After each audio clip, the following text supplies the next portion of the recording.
nous ne sommes, nous, qu'un petit bout de l'arbre du vivant, une petite branche de l'arbre du vivant, et nous sommes soumis finalement un petit peu aux mêmes logiques que l'ensemble de la biodiversité, en tout cas une bonne partie de cette biodiversité. Alors je voudrais revenir un tout petit peu du coup sur le concept même de biodiversité en fait, parce que très souvent on voit la biodiversité comme un ensemble d'espèces, et évidemment c'est un ensemble d'espèces, mais c'est plus que ça, Christophe l'a dit tout à l'heure, c'est un ensemble d'interactions. Il faut bien voir ce que ça veut dire, interaction. Ça veut dire que dès qu'il y a un élément qui bouge quelque part, il y a un ensemble d'éléments qui bougent. Donc la biodiversité, en fait, moi je la vois comme une espèce de mosaïque instable qui change tout le temps. Et à chaque fois qu'il y a un changement, ça ne peut que générer du changement. Mais ce changement, qu'est-ce que ça veut dire aussi?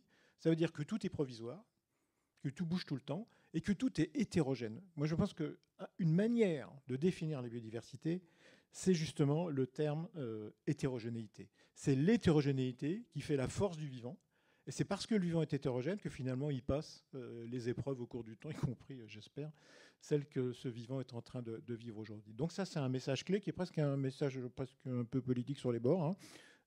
Oui, il y a des vertus de durabilité dans l'hétérogénéité. Aujourd'hui, il y a des résultats scientifiques bien établis qui montrent par expérimentation, donc a priori c'est des choses qui sont fiables aujourd'hui, que par exemple si vous êtes éleveur, si vous avez une prairie, si vous avez envie d'avoir une bonne quantité de fourrage, si vous avez envie que votre fourrage résiste à la sécheresse ou à des maladies, bah oui, vous avez intérêt à augmenter le nombre d'espèces dans votre prairie. Ça marche, c'est démontré. Pareil, si vous avez une forêt, si vous voulez ralentir la dispersion des pathogènes, éviter des catastrophes, bah oui, plus vous augmentez le nombre d'espèces d'arbres, plus vous résistez. Donc là encore, c'est l'hétérogénéité qui est la vertu finalement du maintien du vivant d'une manière générale.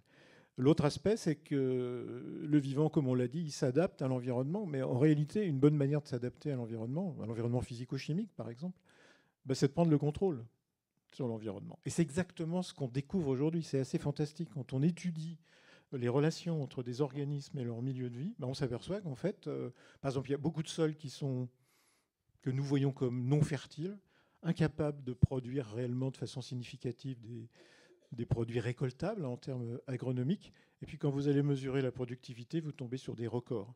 Et quand vous regardez le détail, vous vous apercevez que la distribution dans l'espace de ces végétaux, l'architecture du système racinaire, le dialogue avec les micro-organismes font en fait que ces plantes ont pris une espèce d'autonomie, se sont créées leur propre petite île de fertilité en quelque sorte et deviennent relativement indépendantes du milieu. Elles ont construit leur milieu. Alors une fois qu'on a dit ça, alors par exemple, on oublie ça, la pluie. La pluie, ça vient de l'évaporation de l'océan. Mais c'est aussi de la vapeur d'eau qui est émise par la transpiration végétale. Si vous détruisez des forêts, vous allez fatalement détruire une partie des capacités de précipitation à 200 ou 300 km de là. D'ailleurs, ça peut même poser des problèmes géopolitiques. Il y a eu des problèmes comme ça, des dialogues par exemple entre la Côte d'Ivoire et le Burkina Faso. Burkina Faso qui dit mais moi j'ai une sécheresse qui monte parce que vous avez détruit votre forêt en Côte d'Ivoire. Les fameuses rivières volantes que l'on a donc au-dessus des forêts. C'est un petit peu vrai. La température, tout le monde sait ça. Hein. Enfin, tout le monde sait ça. En fait, non, on vient de redécouvrir dans la science qu'il faisait moins chaud à l'ombre qu'au soleil, ce qui était une bonne idée donc, de planter des arbres dans les villes. Apparemment, il y a plein d'élus qui n'ont pas compris ça dans les villes. Non, pas du tout. Dans la mienne notamment. Mais c'est aussi quelque chose qui évapore de l'eau, qui transpire. Voilà. Et donc, ça devient, je vais arriver à la conclusion, finalement, quand on regarde ces capacités du vivant à s'affranchir au fond d'un certain nombre de déterminismes de l'environnement, on se dit, mais c'est des outils fantastiques. C'est les fameuses, entre autres, solutions basées sur la nature. On peut avoir intérêt à utiliser, entre guillemets, le vivant, le phénomène vivant, comme un outil pour régler des problèmes, pas parce qu'on est forcément un fan absolu de la nature, moi j'en suis un, mais simplement par raisonnement. Oui, les espèces et les interactions entre ces espèces ont été sélectionnées sur la durée des temps géologiques. Donc elles en ont vu d'autres, en quelque sorte. Et dans leur information génétique, elles sont quasiment préadaptées aux variations de l'environnement. C'est pour ça que les solutions basées sur la nature sont une bonne solution. Il y a toutes les chances que ça marche, parce que ça a déjà fait ses preuves, tout simplement. Merci beaucoup, Luc Abadi.